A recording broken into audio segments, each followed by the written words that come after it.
For Winsford United, there was no reward for a performance that in truth deserved one. Lee Duckworth's men will wonder quite how they didn't at least force a penalty shootout after spending almost the entire second half inside Witton Albion's territory. The player-manager's strike, hard and true with his left foot deep into added time, was brilliantly parried by Ryan Neild. The goalkeeper's intervention felt of equivalent value to a goal scored earlier by James Foley that ultimately separated the sides. It is perhaps fitting that a player considered by Carl Macaulay to have been the best performer in his team this season should be one that delivered for Witton a first victory in this competition in close to a decade. Albion gave only glimpses of their class, although their best moment of the match was decisive.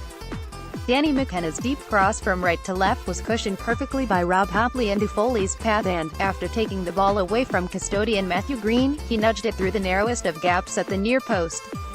It was a reminder that Albion could, if pressed, produce the goods. They might have had a larger lead by the break too had Will Foster not timed brilliantly a sliding block to divert Hopley's drive after Prince Haywood teed him up. And Green did the same, diving low to his right, when the former Winsford frontman jabbed another effort towards goal shortly afterwards. Paul Williams had cued straight at Blues number 1, while Owendale's attempt lacked power after he controlled a clip pass by McKenna almost too well, during a Loki opening. Winsford settled though, and created their best chance of the first half when Michael Taylor glided unopposed into Albion's penalty area before dragging wide an angled shot.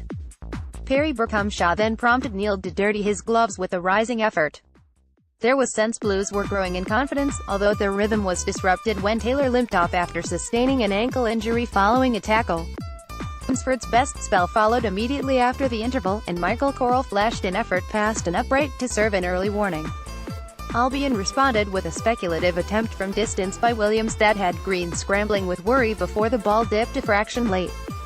It was a rare foray forward by Witton, who were grateful to Neild for turning Corral's fizzing shot around an upright. Substitute James Rothwell, Taylor's replacement, fired wide too. Albion steadied themselves, helped by the introduction of Tom Owens for Atachi Haywood, but defending still occupied most of their attention. Dale drilled off target following a counterattack, while Hopley ought to have done better after Foley conjured an opening.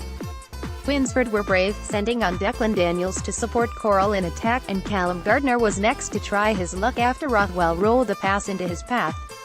Their best chance fell to Duckworth though, but Neild repelled his shot as the last active and absorbing contest.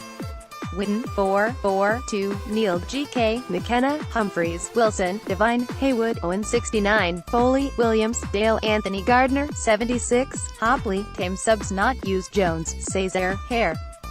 GK, goal Foley 41, booked Haywood, foul, Winsford, 4-2-3-1, Green, GK, Skolarzinski, Daniels 56, Foster, Lee Duckworth, Clark, Hopper, Michael Taylor, Rothwell 41, Scott Taylor, Callum Gardner, Burcomshaw, Corral subs not used fouls, Manco, Osborne, GK, booked Lee Duckworth, foul, referee Carl Buckley attendance 359.